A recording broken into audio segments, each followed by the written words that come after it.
తెల్లవారింది. ఇంకా అంజుకి స్పృహ రాలేదు. డాక్టర్ వచ్చి చూశాడు. 1-2 గంటల్లో స్పృహలోకి వచ్చేస్తుంది. ఆమె కండిషన్ అంతా నార్మల్గానే ఉంది. భయం లేదు. మీరు ఏదైనా తినేసి రావచ్చు.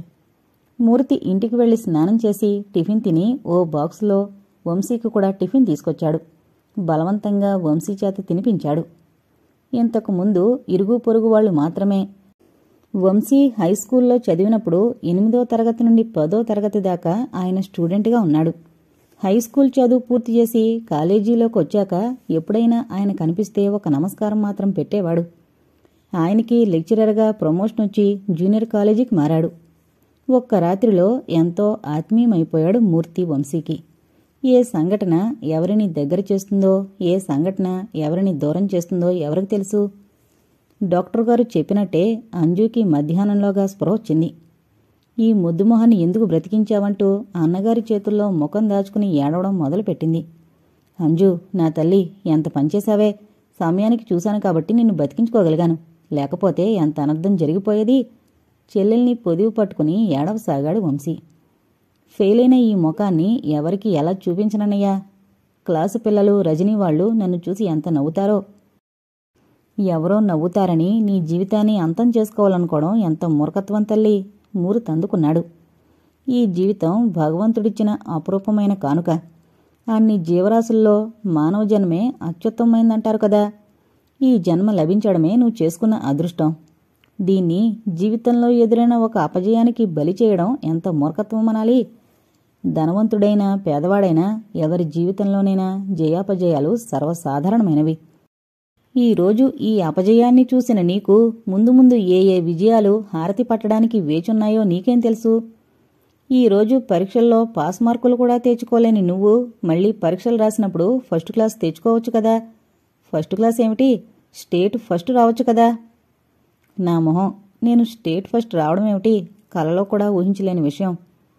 ఈ ప్రపంచంలో చాలామంది చాలా చాలా అద్భుతాలు సాధించారు తెలుసా. వాళ్లంతా అతి సామాన్య స్థితి నుండి వచ్చిన వాళ్లే. వాళ్ల వెనక ఉన్నదేమిటంటావు? కళ.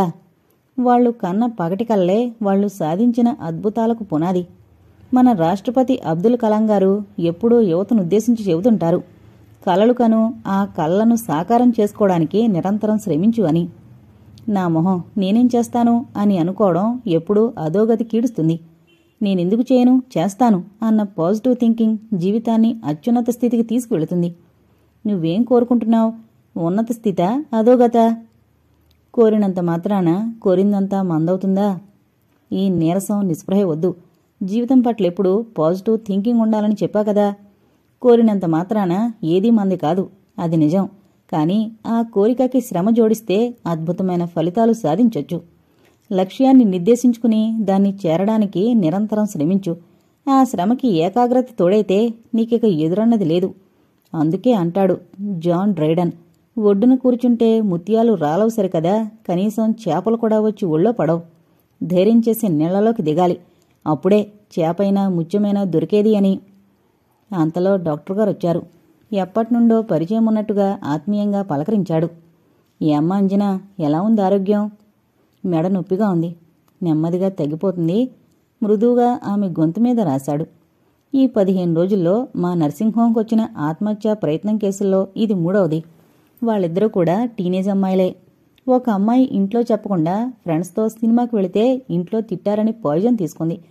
ఇంకో అమ్మాయి తను అడిగిన డ్రెస్సు అమ్మ కొనిపెట్టలేదని, ఏదో తిట్టిందని ఒంటి మీద కిరోసిన్ పోసుకుని కాల్చుకుంది. పాయిజన్ తీసుకున్న అమ్మాయిని బ్రతికించగలిగాను గాని కాల్చుకున్న అమ్మాయిని బ్రతికించలేకపోయాను. 80% కాలిపోయిన గాయాలతో రావడం వల్ల. ఇంత చిన్న చిన్న విషయాలకి వాళ్ళు ఆత్మహత్యలకు పాల్పడ్డారంటే ఏమనాలి? ప్రేమ విఫలమైందని ఒకరు, అత్తగారు కష్టాలు పెట్టారని ఒకరు, అప్పుల బాధ ఎక్కువైందని ఒకరు, కడుపు నొప్పి భరించలేకపోతున్నానని ఒకరు. ఇలా ఆత్మహత్యలు లేని దినముందా? ఆత్మహత్యకు పాల్పడ్డమన్నది నా దృష్టిలో పిరికి పందలు చేసే పని. చచ్చి ఏం సాధిస్తారు? చచ్చి సాధించేది లేకపోవచ్చు. బ్రతికుండి ఈ అవమానాన్ని భరించడం కష్టం కదా అంది అంజు. పరీక్ష ఫెయిల్ కావడం అంత అవమానమా? ఈ ఓటమిని విజయానికి సోపానంగా మలుచుకోవడం ధైర్యవంతులు చేసే పని. ఆ ధైర్యమే ఉంటే నేనెందుకు ఉరిపోసుకుంటాను? నీకు ధైర్యం లేదని ఎవరన్నారంజనా? డాక్టర్ పెద్దగా నవ్వాడు. ఈ ప్రపంచంలో అందరూ దేనికి భయపడతారో తెలుసా? చావుకు. కోటీశ్వరుడి నుండి నిరుపేద వరకు చావు నుండి దూరంగా పారిపోవడానికే ప్రయత్నిస్తారు. నువ్వు ఆ చావునే పిలిచి కౌగిలించుకున్నావు కదా, అది మామూలు ధైర్యమా? నీ ధైర్యానికి శౌర్యచక్రాలాంటి బిరుదులివ్వాలమ్మా. ఆయన వంశీకేసి తిరిగి అన్నాడు. మరోసారి నీ చెల్లెలు ఇలాంటి పిచ్చి సాహసానికి పాల్పడకుండా సైక్రాటిస్టు చేత కౌన్సిలింగ్ ఇప్పించాలి. అలాగే డాక్టర్. రేపు సాయంత్రం ఆ పాత్ర కూడా నేనే నిర్వహించి డిశ్చార్జి చేస్తాను. మరునాటి సాయంకాలం తిరిగ్గా వచ్చి కూర్చున్నాడు డాక్టర్. చెప్పమ్మా, నీ దినచర్య ఎలా ఉంటుంది? ఉదయం ఎన్నింటికి లేస్తావు? 6:30-7 మధ్యన. అది అన్నయ్యొచ్చి లేపితేనే గాని మెలకు రాదు. పడుకున్నానంటే ఇహ నాకేం తెలీదు. తెల్లారిందని అన్నయ్య చెబితేగాని మెలకు రాదు. ఎంత మొద్దు నిద్రేమిటని అన్నయ్య ఎప్పుడూ తిడుతుంటాడు. ఏ చింతలు లేకపోతే తప్ప మనిషికంత మంచి నిద్ర పట్టదు. ఈ విషయంలో నువ్వు అదృష్టవంతురాలివి అనాలి. మంచి నిద్ర మనిషికొక వరం లాంటిది. తర్వాత లేచి మొహం కడుక్కుని టీ తాగి కాసేపు టీవీ చూసి స్నానం చేసి టిఫిన్ తిని బాక్స్ తీసుకుని స్కూలుకి వెళ్ళిపోవడమే. మా స్కూలు వాకబుల్ డిస్టెన్స్లోనే ఉంటుంది కాబట్టి సిటీ బస్సులతో కానీ ఆటోలతో కానీ అవసరం లేదు. ఇంట్లో పని వంట ఎవరు చేస్తారు? ఊడవడానికి కడగడానికి పని మనిషి వస్తుంది. వంట అది ఎక్కువగా అన్నయ్య చేస్తాడు. నాకు వంట బాగా రాదని వద్దంటాడు. నీకెవరు ఫ్రెండ్స్ ఉన్నారు? వాళ్ళింటికి వెళుతుంటావా? స్కూల్లో ఒకే ఒక్క ఫ్రెండ్ ఉంటుంది, స్వప్న. ఆ స్నేహం స్కూల్ వరకే. ఆమె మా ఇంటికి రాదు. నేను వాళ్ళింటికి వెళ్ళను. తను బాగా చదువుతుందా? నాలాగే. మీ క్లాస్లో మెరిట్ స్టూడెంట్స్ ఉంటారు కదా, వాళ్లతో స్నేహం చెయ్యాలనుకోలేదా? మా క్లాసులో బాగా చదివే వాళ్ళంతా ఒక జట్టు. వాళ్ల దరిదాపులు కూడా మమ్మల్ని రానియరు. ఎందుకని? మమ్మల్ని దోమల్లా చేమల్లా చూస్తారు క్లాసులో, వెనక బెంచి వాళ్ళమని. స్నేహితులు ఎక్కువగా లేకపోవడానికి, ఎవరిళ్ళకి వెళ్ళకపోవడానికి కారణం నీకు ఒంటరితనమంటే ఇష్టమా? అదేం లేదు. అన్నయ్య ఎవరిళ్ళకి వెళ్ళొద్దంటాడు. ఎవరింటికి వెళ్ళొద్దని ఎందుకంటావు వంశీ? వాళ్ళింటికి వీళ్ళింటికి వెళ్ళి ఏవో తాకట్లు తగాదాలు తీసుకొస్తే అవి తీర్చడానికి ఆర్చడానికి అమ్మా నాన్న లేరు. మనింట్లో మనం ఉంటే ఏ సమస్య రాదు కదా అని అలా చెప్పాను. నీది తప్పు ఆలోచన వంశీ. హృదయ వికాసానికి స్నేహితులే తోడ్పడతారు. అమ్మలేని పిల్ల మనసు విప్పి చెప్పుకోవడానికి ఎక్కువ మంది లేకపోవడం వల్ల తనలో తనే ముడిచుకుపోయినట్టుగా ఉంది. 16 ఏళ్ల వయసొచ్చినా మనసు ఎదగలేదు. ఆ ఎదగని మనసులో అన్నీ భయాలే, అభద్రతా భావాలే. పరీక్షలంటే భయం, అన్నయ్య తిడతాడని భయం, అందరూ తనను చూసి నవ్వుతారేమోనని భయం. దీనికి తోడు ఇన్ఫీరియారిటీ కాంప్లెక్స్. తనకి మార్కులు తక్కువ వస్తాయని తనలో తాను కుచించుకుపోవడం, ఎవరితో కలవలేకపోవడం. వీటన్నింటికంటే పెద్దది తనకి అమ్మా నాన్న లేరన్న బాధ తొలుస్తూ ఉంటుంది. అన్నయ్య ఎంత కంటికి రెప్పలా కాపాడినా ఎప్పుడైనా చిన్నగా కోపడితే చాలు అమ్మా నాన్న లేరన్న బాధ విశ్వరూపమై కమ్మేస్తూ ఉంటుంది. ఈ బాధ వల్ల ఆమె చదువు మీద మనసు నిలపలేకపోతుంది. చదివింది బుర్రకెక్కదన్నా, చదివింది మరిచిపోతున్నానన్నా అది చదువు మీద మనసు పెట్టకపోవడం వల్లే జరుగుతుంది. చదువు మీద ఆమెకు ఏకాగ్రత పెరగాలంటే ముందు ఆమెలో అభద్రతాభావం పోవాలి, మనసులో భయాలు పోవాలి, ఆత్మవిశ్వాసం పెంపొందాలి. అందుకు అనుకూలమైన పరిస్థితులను కల్పించాల్సిన బాధ్యత నీ మీదుంది. చదువు చదువు అని పోరితే ఆమెకు చదువు రాదు. ఒక అన్నగానే కాదు, అమ్మగా, నాన్నగా, స్నేహితుడిగా ఆమెతో మనసు విప్పి మాట్లాడుతూ ఉండు. మనసు విప్పి మాట్లాడే అవకాశం ఆమెకి కల్పించు. వంశీ మౌనంగా తలోగించాడు. సాయంత్రం అంజుని డిశ్చార్జి చేస్తూ చెప్పాడు డాక్టర్. ఈసారి పరీక్షల్లో స్టేట్ ఫస్ట్ ర్యాంక్ తెచ్చుకోవాలి. తెచ్చుకోవడం కాదు, తెచ్చుకుంటావు. ఆ సామర్థ్యం నీలో ఉంది. ప్రస్తుతం నిద్రాణ దశలో ఉన్న దాన్ని తట్టిలేపడమే నువ్వు చెయ్యాల్సిన పని. అది నిద్రలేచిందా నీ జీవితంలో ఎన్ని అద్భుతాలు జరుగుతాయో నువ్వే చూస్తావు. నువ్వు దేనికి దిగులు చెందాల్సిన అవసరం లేదు. కంటికి రెప్పలా చూసుకునే అన్నయ్య ఉన్నాడు నీకు. Best of luck. ఈసారి పరీక్షల్లో స్టేట్ ఫస్ట్ వచ్చినట్టుగా ఊహించుకుంది అంజు. పత్రికలన్నీ ఫ్రంట్ పేజీలోనే తన ఫోటో వేసి స్టేట్ ఫస్ట్ అంజనాదేవి అని రాసినట్టుగా, విలేకరులొచ్చి తనని ఇంటర్వ్యూ చేసినట్టుగా, ఎవరెవరో వచ్చి తనని అభినందనలతో ముంచెత్తినట్టుగా, రజనీ వాళ్లమ్మ తనని చూసి ఈర్షపడ్డట్టుగా. ఎంతోసేపు సాగలేదు ఆ కల. ఠక్కున భగ్నమైంది. ఎప్పుడూ 30-35 మార్కుల కంటే ఎక్కువ తెచ్చుకొని తను స్టేట్ ఫస్ట్ రావడమా? నక్క నాగలోకానికి వెళ్ళినట్టే. వీళ్ళదంతా మాటల గారడి. మాటలు ఎన్ని కోట్లైనా దాటచ్చు కదా. ఇంటికొచ్చాక 4-5 రోజుల తర్వాత ఒకనాటి సాయంకాలం ఇంగ్లీషు టెక్స్ట్ బుక్ రాసుకోవడానికి ఒక నోట్బుక్ పెన్ను తీసుకుని మాస్టారు గారింటికి బయలుదేరింది అంజు. అదిగో ఆ అమ్మాయే పరీక్ష ఫెయిల్ అయ్యి అవమానం భరించలేక ఆత్మహత్య చేసుకోబోయింది అని అందరూ తనని చూసి నవ్వుతున్నట్టుగా అనిపించి భయంతో ఎక్కడా చూడకుండా తలదించుకుని గబగబా నడిచి ఎదురుగా ఉన్న మూర్తింట్లోకి వెళ్ళిపడింది. రామ్మ అంజు. మూర్తి భార్య సుమతి ఆదరంగా ఆహ్వానించి కూర్చోబెట్టింది. మాస్టర్ గారు ఇప్పుడే కాలేజీ నుండి ఇంటికొచ్చారు. కాళ్ళు మొహం కడుక్కోవడానికి దొడ్లోకి వెళ్లారు. అంజు మౌనంగా కూర్చుంది. ఎంత పిచ్చి పని చేశావు అంజు. నిజంగా నువ్వు అనుకున్నదే జరిగితే మీ అన్నయ్య తట్టుకునేవాడు కాదు తెలుసా. నువ్వు కొన ఊపిరితో ఉన్నావని మాస్టర్ గారు చెప్పగానే మీ అన్నయ్య నిన్ను భుజం మీద వేసుకుని ఎలా పరిగెత్తాడో తెలుసా. ఇల్లు మూసి తాళం వేయాలన్న ధ్యాస కూడా లేదతడికి. నేనే అందర్నీ బయటికి పంపించి తాళం పెట్టి వెళ్లాను. ఆ రోజు సంఘటన గుర్తు చేసుకుని చెప్పింది. మూర్తి టవల్తో ముఖం కాళ్ళు చేతులు తుడుచుకుని వచ్చి కూర్చున్నారు. ఏం తెచ్చావంజనా? English textbook notes. అవి అలా పక్కకు పెట్టు. ఈరోజు వాటితో పనిలేదు. రేపటి నుండి వాటి సంగతి చూస్తాను. పంట కోసం నేలలో విత్తనాలు విత్తాలంటే ముందు నేల దున్ని విత్తనం మొలకెత్తి ఏపుగా పెరగడానికి కావలసిన ఎరువులు చల్లి చదును చెయ్యాలి కదా. అదే ఈరోజు చేస్తాను. అంటే నిన్ను చదువుకు సన్నద్ధం చేస్తాను. మీ మాస్టారు గారికి స్కూలు పాఠాలు చెప్పడం కంటే జీవిత పాఠాలు చెప్పడంలోనే ఆసక్తి ఎక్కువ. ఎలా తట్టుకుంటావో అంది సుమతి నవ్వుతూ. అది చెప్పేవాళ్లు లేకే కదమ్మా నేనిలా అందరూ నవ్వే స్థితికి చేరుకుంది. ఎవరో నవ్వుతారని నువ్వు అనుకోవడమే గాని నిన్ను చూసి ఎవరూ నవ్వరు. నవ్వినా పట్టించుకోవాల్సిన అవసరం లేదు. నీ జీవితం నీది. ఇతరులకేం సంబంధం నవ్వడానికి? సుమతంది కొంచెం ఆవేశంగా. జీవిత పాఠాలు అమ్మగారు కూడా బోధిస్తారు విను. మూర్తి వెక్కిరింపుకు ఆవిడ తేలిగ్గా నవ్వేసింది. ఆ కాసేపటి పరిచయంలోనే వాళ్లదెంత అన్యోన్యమైన దాంపత్యమో బయట వాళ్లతో వాళ్లంత నిష్కల్మషంగా వ్యవహరిస్తారో అర్థమైంది అంజుకి. చదువంటే నీకున్నదేమిటి? భయమా, ఆసక్తా? అడిగాడు మూర్తి. చదువు మీద ఇష్టం కంటే నాకు భయమే ఎక్కువగా ఉంది మాస్టారు. ఎందుకో ఎంత చదివినా బుర్రకెక్కదు. అంతా అయోమయంగా ఉంటుంది. కష్టపడి చదివిందంతా మరిచిపోతుంటాను. పరీక్షలు వస్తున్నాయంటే చాలు నాలో అయోమయం ఇంకా పెరిగిపోతూ ఉంటుంది. కష్టపడి చదివిందంతా మర్చిపోతుంటాను. మనస్సంతా కాకావికలమైపోయినట్టుగా ఉంటుంది. విద్యారంగంలో ఎప్పటికప్పుడు ఏవో మార్పులొస్తుంటాయి కదా. ఈ పరీక్షల పద్ధతి ఎత్తేసే ఆలోచన ఎవరికైనా వస్తే ఎంత బాగుండు అని భగవంతుణ్ణి ప్రార్థిస్తుంటాను. పాపం నీ ప్రార్థన ఆయన వినే అవకాశం ఇప్పట్లో లేదు అంటూ చిన్నగా నవ్వాడు మూర్తి. నీకొక కథ చెబుతాను. నువ్వు చిన్నప్పుడు స్కూల్ పుస్తకాల్లో చదువుకున్నదే కురుపాండవుల కథ. బాలభారతం సినిమా కూడా చూశాను సార్. కురుపాండవులకు గురువెవరు? ద్రోణాచార్యుడు. గుడ్. ఈ మాత్రం జ్ఞాపశక్తి ఉంటే చాలు నిన్ను వజ్రంలా మొలుస్తాను.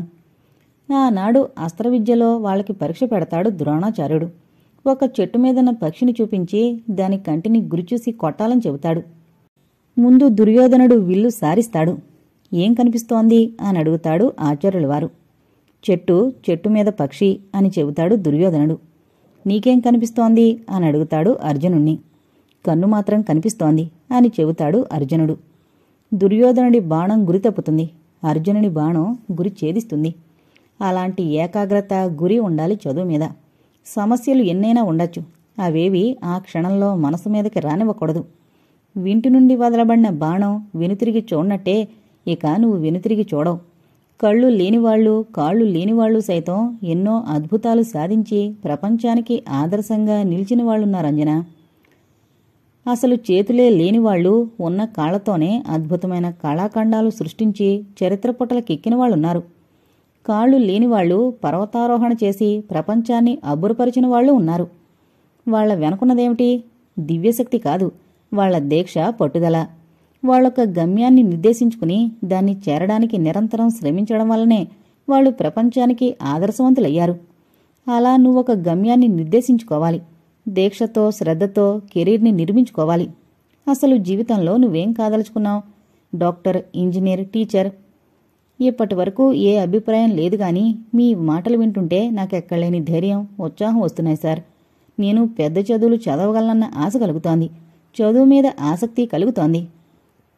మందలో మనిషిగా కాకుండా 10 మందిలో ఒకరిగా గుర్తింపు పొందాలన్న తపనకు బీజం వేశావంటే పట్టుదల, దీక్ష అవే రూపుదిద్దుకుంటాయి. తెలివితేటలు, సామర్థ్యం బయట నుండి తెచ్చుకునేవి కాదు, అవి నీలో ఉన్నవే. వాటిని తట్టిలేపడమే నువ్వు చెయ్యాల్సిన పని. దీక్ష నువ్వు పూనడమే కాదు, నేను పూనాలి. నిన్ను నెంబర్ 1గా తీర్చిదిద్దాలన్న సంకల్పం నెరవేర్చాలని. మీకు కృతజ్ఞతలు ఎలా తెలుపుకోవాలో తెలియడం లేదు. అంజుకి గొంతెందుకో పట్టేసినట్టుగా అయింది. గొప్ప గొప్ప త్యాగమూర్తులు, సేవా తత్పరుల్లో సైతం ఒక స్వార్థం ఉంటుంది అంజనా. అది వాళ్ళు చేస్తున్న పని వల్లొచ్చే ఆత్మతృప్తి. ఆత్మతృప్తి లేకుండా ఎవరూ ఏ పని చేయరని నా ఉద్దేశం. పరీక్షల్లో ఫెయిల్ అయ్యి ఆత్మన్యూన్యతాభావంతో ఆత్మహత్యా ప్రయత్నం చేసి మరణం అంచులదాకా వెళ్ళొచ్చిన ఒక అమ్మాయిని మరామత్తు చేసి చక్కగా తీర్చిదిద్ది ఒక జంలా ప్రపంచానికి చూపెట్టడంలో ఒక ఆత్మతృప్తి ఉంది. దానికోసమే నిన్ను నా శిష్యురాలిగా ప్రత్యేకంగా స్వీకరించాను. జీవితంలో కొందరికి స్ఫూర్తిగా నిలుస్తుంటారు. అంజుకి మూర్తిగారు స్ఫూర్తి ప్రదాతయ్యారు. ఆయన ప్రబోధంతో ఆమెలో ఆత్మన్యూన్యతాభావం పోయి అమ్మా నాన్న లేరన్న దిగులు పోయింది. అసలు గతం గురించి ఆలోచన పోయింది.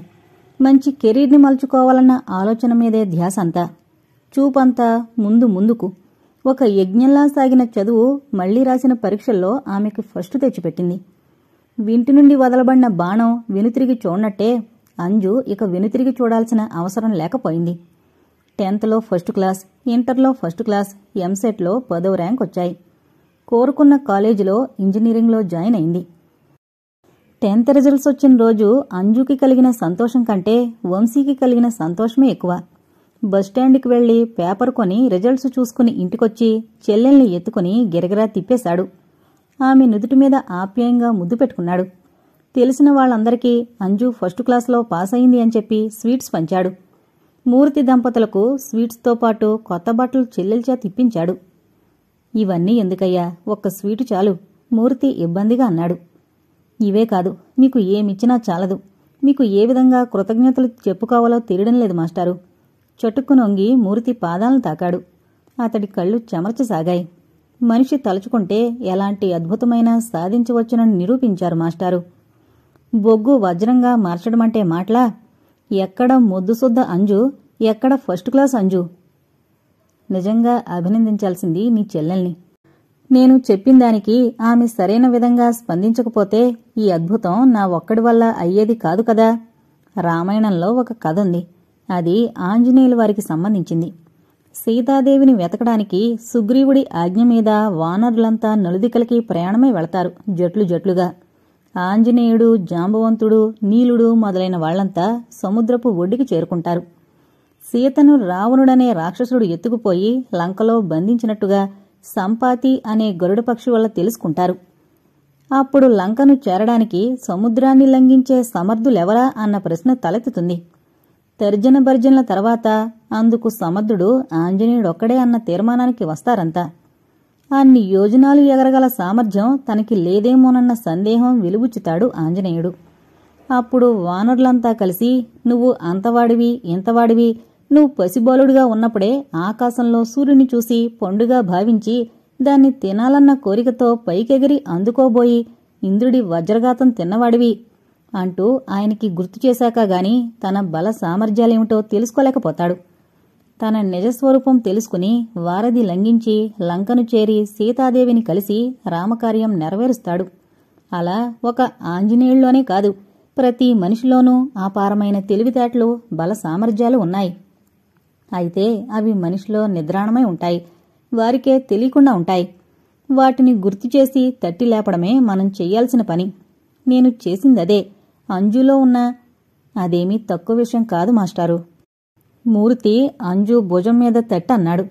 నీ మీద నేను పెట్టుకున్న నమ్మకాన్ని ఒమ్ము చేయనందుకు సంతోషం అంజనా. బాగా కష్టపడ్డావు. విజయాన్ని కైవసం చేసుకున్నాం. ఇది ఇక్కడతో ఆగకూడదు. ప్రతి పరీక్షలోనూ ఈ విజయం నిన్ను వరించాలి. అంజు వినమ్రంగా తలూగించింది. చెల్లెలు ఈ పరీక్షల కోసం ఎంత కష్టపడింది గుర్తు చేసుకున్నాడు వంశీ.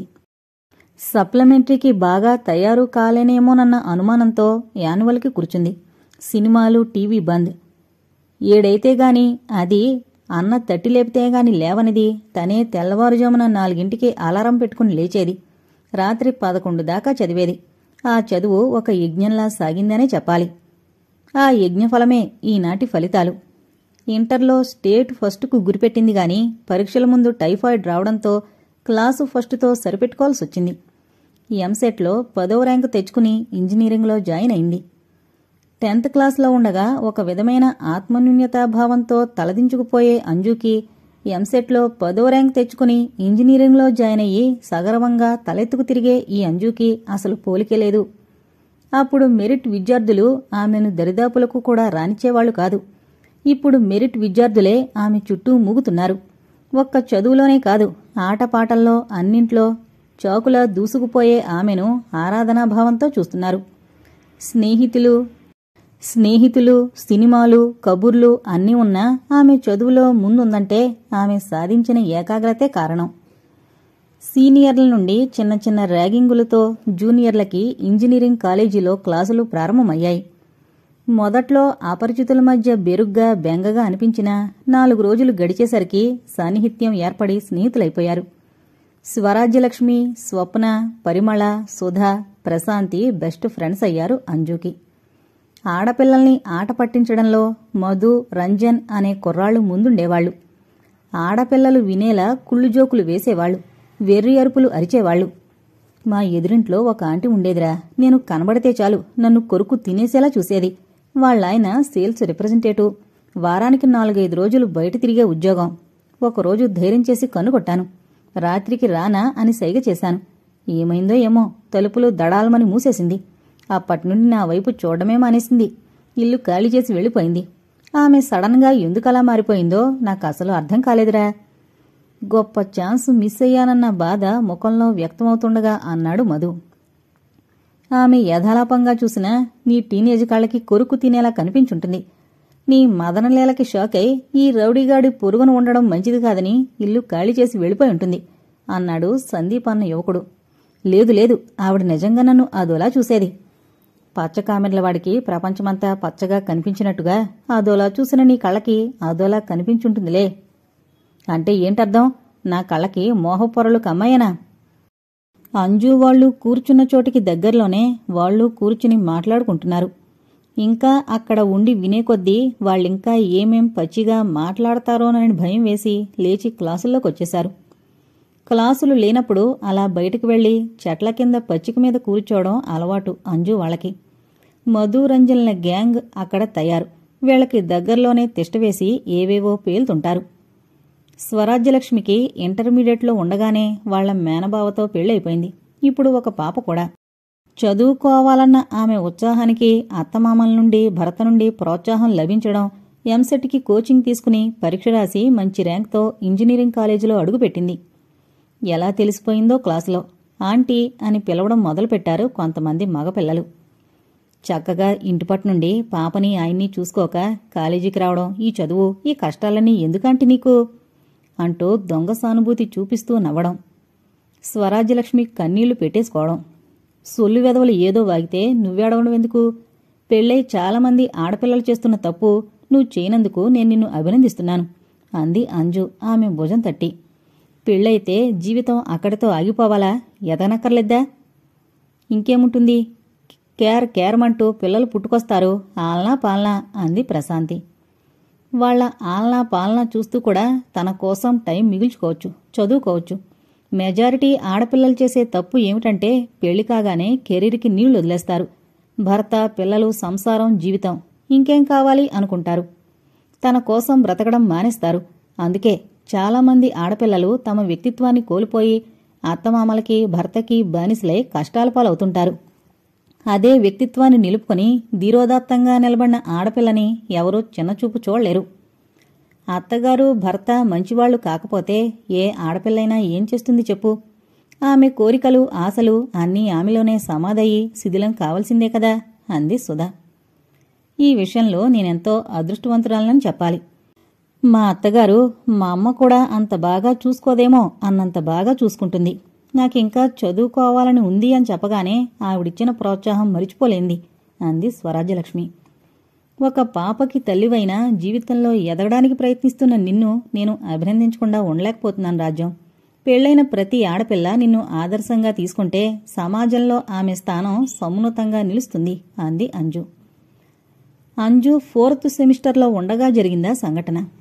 లాస్ట్ పీరియడ్ తీసుకునే సుభాష్ని మేడం ఆ రోజు సెలవు పెట్టడం వల్ల క్లాసులో ఖాళీగా కూర్చోవడం బోరుగా అనిపించి బయటకొచ్చారు అంజు మరికొందరు. చెట్ల కింద ఏదో గొడవ జరగడం చూసి ఆ అమ్మాయిలంతా అటు పరిగెత్తారు. 2 యువకులు పోట్లగిత్తల్లా తలపడుతుంటే వాళ్లని విడిపించడానికి కొందరు అబ్బాయిలు ప్రయత్నిస్తున్నారు. చోద్యం చూడ్డానికి మరికొందరు గుమిగూడారు. కొట్టుకుంటున్న 2 ఒకరు విక్కీగా పిలువబడే విక్రమ్, మరొకరు సాయితేజ. 2 అంజు క్లాస్మేట్స్. ఏమైంది వీళ్లకు? ఎందుకలా కొట్టుకు చేస్తున్నారు? ఆందోళనగా అడిగింది అంజు. 2 కోడిగిత్తల్లాంటి మగవాళ్లు కొట్టుకు చేస్తున్నారంటే విషయమేమిటో తేలిగ్గానే ఊహించుకోవచ్చు. కాలేజీ టాపర్ కదా మీరు, ఊహించడం అసాధ్యమేమీ కాదు. ట్రై చేయండి అన్నాడు సంపత్ అన్న కుర్రాడు. 2 కోడిగిత్తల్లాంటి మగవాళ్లు కొట్టుకు చావడం దేనికైనా జరగచ్చు, దేనివల్లైనా జరగచ్చు. అదేంటో తనెలా ఊహించగలదు? ఫస్ట్ ఇయర్ నుండి 2ని చూస్తోంది. విక్రమ్ది కొంచెం షార్ట్ టెంపర్. హీరోలా ఒక గ్యాంగ్ని వెంటేసుకుని తిరుగుతుంటాడు. మోడ్రన్ జనరేషన్కి ప్రతినిధిలా ఉంటాడు. జీన్స్ తప్ప మరో బట్టల్లో కనిపించడు. చూడ్డానికి హ్యాండ్సమ్గా ఉంటాడు. ఆ బాడీ చూసుకునే విర్రవీగుతుంటాడేమో. ఆడపిల్లల్ని ఏడిపించడంలో ఫస్ట్ ఉంటాడు. డేగ కళ్లతో అతడి చూపులు తనని వెంటాడడం తను ఎన్నోసార్లు గమనించింది. ప్రత్యేకంగా తనని కలిసి ప్రేమిస్తున్నానని చెప్పకపోయినా అతడి కళ్ళు ఆ భావాన్ని వ్యక్తం చేస్తుంటాయి. సాయితేజ బక్కపలచగా పొడుగ్గా ఉంటాడు. మంచి రంగు, మృదు స్వభావి. పరీక్షల్లో ఎప్పుడూ మంచి మార్కులే తెచ్చుకుంటాడు. అతని చూపులు ఆరాధనతో తనని వెంటాడుతుంటాయి. 2 తనంటే ఒక విధమైన ఆకర్షణకు లోనయ్యారన్న విషయం తనిప్పుడో గ్రహించింది. గ్రహించినట్టు ఊరుకుంది. రెస్పాన్స్ ఇవ్వకపోతే వారే ఊరుకుంటారులెమ్మని. వాళ్లకు తనంటే ఉన్న ఆకర్షణే ఈ పోట్లాటకు కారణమా? తన కోసమే వాళ్ళిద్దరూ కొట్టుకుంటున్నారా? My God! అంజు ముఖం వివర్ణమైపోయింది. తన ఊహ కరెక్టు కాకపోయే ఛాన్స్ ఉండొచ్చుగా. నా ఊహకేమీ అందడం లేదు. చెప్పు సంపత్, వాళ్ళెందుకు కొట్టుకుంటున్నారు? 2 ఒకే ఆడపిల్లను కోరుకుంటున్నారు కాబట్టి. ఎవరా ఆడపిల్ల? అంజుకి గుండె కొట్టుకోవడం మొదలుపెట్టింది. ఎంతో అందమైన చిన్నది, చురుకైన చిన్నది. పాటలతో చంపక చెబుదు. College topper miss Anjanidevi. నిజమా? ఊరికే తమాషాకు చెబుతున్నావా? నీకు కొంచెం సొల్లువోగుడు ఎక్కువని నాకు తెలుసు. తమాషా ఏంటమ్మా? కళ్ళెదురుగా వాళ్ళు రక్తాలు కారేట్టు కొట్టుకు చేస్తుంటే కొంచెం అలా చూడు. బరిలో దిగి నువ్వా నేనా అని తేల్చుకునే సంక్రాంతి కోడిపుంజుల్లా లేరు? చరిత్ర పుటలు తిప్పి చూడమ్మా. ఆడదానికోసం ఎన్ని రక్తపుటేరులు ప్రవహించాయి, ఎన్ని సామ్రాజ్యాలు కూలిపోయాయి. అంజు ఎలాగో సందు చేసుకుని గుంపులో దూరింది. సాయితేజ చొక్కా చిరిగిపోయింది. 2 మూతుల్లోంచి ముక్కుల్లోంచి రక్తాలు కారుతున్నాయి. కళ్ళు రక్తారుణుమును పులుముకుని ఒకరినొకరు చంపుకునేలా చూస్తున్నాయి. అటు కొందరు ఇటు కొందరు వాళ్లు మళ్లీ కలబడకుండా బలంగా పట్టుకుని ఏదో సర్ది చెబుతున్నారు. అంజు రావడం 2 చూశారు. విక్రమ్ తర్జని చూపిస్తూ రౌద్రంగా అన్నాడు. చూడు, ఇదే నా లాస్ట్ వార్నింగ్. అంజు నాది. ఆ తోడేళ్లు కళ్లతో ఆమెను చూసినా, ఆమెను ప్రేమిస్తున్నానని ఎవరితోటైనా చెప్పినా ఫినిష్. ఇక నువ్వుండవు, చంపేస్తాను. ఎరగొట్టంగా అంజు నాది అన్నంత మాత్రాన నీదవుతుందా? ఆమె ఎవరిని ఇష్టపడితే వాళ్లదవుతుందిగాని అన్నాడు సాయితేజ. అతడి మాటల్లో అంజు తననే వరుస్తుందన్న ధీమా వ్యక్తం కావడంతో విక్రమ్కి మండుకుపోయినట్టయింది. చెట్ల మీద గొల్లబాముని ఎప్పుడైనా చూసావా? పుల్లల్లాంటి కాళ్ళు, పుల్లల్లాంటి చేతులు, టోటల్గా పుల్లలతో చేసినట్టు ఉంటుంది దాని బాడీ. దాని మొహానికి ఎక్సర్సైజ్ ఒకటే తక్కువైనట్టు కొమ్మ మీద ముందుకి వెనక్కి ఊగుతూ ఉంటుంది. అది నీ బాడీ షేపు. ఈ షేపుకు అంజు వరిస్తుందని ఊహల్లో తేలిపోతున్నట్టున్నాడు ఈ గొల్లబామగాడు. సాయితేజ ఈ మధ్యనే జిమ్కి వెళుతున్నాడని తెలిసింది విక్రమ్కి. అందుకే ఈ వెటకారం. అడ్డగాడిదిలా కండలు పెంచేయడము ఒక క్వాలిఫికేషన్ అనుకుంటున్నావా? ఆడపిల్ల చూసేది మగవాడి కండలు కాదురా, మంచి క్యారెక్టర్ను, మంచి మనసును. అవి నాకు లేవు, నీకున్నాయనా? విక్రమ్ గొంతులో కావలసినంత వెటకారం. Stop it! ఆగ్రహం కట్టలు తెంచుకున్నట్టుగా అయింది అంజుకి. ఇది కాలేజ్ అనుకున్నారా? స్వయంవరం మండపం అనుకున్నారా? ప్రేమలు పల్లవించే పూదోట అనుకున్నాం. గుంపులోంచి ఒకడు కవ్వింతగా అన్నాడు, గొంతు ఆడంగిలా మార్చి. ఒంటరిగా ఉన్నప్పుడు గొంతులోంచి ఒక్క మాట రాని వాళ్లకి ఇలా గుంపులో ఉన్నప్పుడు ఎక్కడలేని ధైర్యం వచ్చేసి ఏదైనా మాట్లాడేస్తారు. నా ప్రమేయం లేకుండా నన్ను ప్రేమించే అధికారం మీకెవరిచ్చారు? కఠినంగా అడిగింది అంజు. విక్రమ్ ఆమెకి దగ్గరగా వచ్చాడు. అధికార పత్రం మీద సంతకం పడ్డాకనే ప్రేమించడం మొదలు పెట్టరమ్మా. ఏ సంతకాల కోసమూ ఆగకుండా పుట్టేదే ప్రేమ. నీ ప్రేమను తీసుకెళ్లి వల్లకాట్లో కాల్చు. నీ అమ్మా నాన్న నిన్ను ఇందుకోసమే పంపించారా కాలేజీకి? సుభాషితాలు చెప్పాలని ప్రయత్నించకమ్మడు. ఆడుతూ పాడుతూ గడపాల్సిన వయసిది. చదువనే పెద్ద బండ్రాయి బరువు కాకుండా దూదిపింజల తేలిక కావాలంటే ప్రేమ అనే ఈ అమృతాన్ని తాగాల్సిందే అమ్మడు. అలాగని ఇదేదీ కాలక్షేపానికని అనుకోవద్దు. నేను నిన్ను సిన్సియర్గా ప్రేమిస్తున్నాను. తొలిచూపులోనే నువ్వంటే నాకిష్టం ఏర్పడింది. నా ఇష్టాన్ని, ప్రేమను నువ్వు కనిపించినప్పుడల్లా నా కళ్ళు నీకందిస్తూనే ఉన్నాయి. నీకది తెలుసో తెలియనట్టు నటిస్తున్నావో నాకు తెలుసుకోవాల్సిన అవసరం లేదు. నీలాంటి సొల్లు వెధవల్ని పట్టించుకోవాల్సిన అవసరం అంతకంటే లేదు.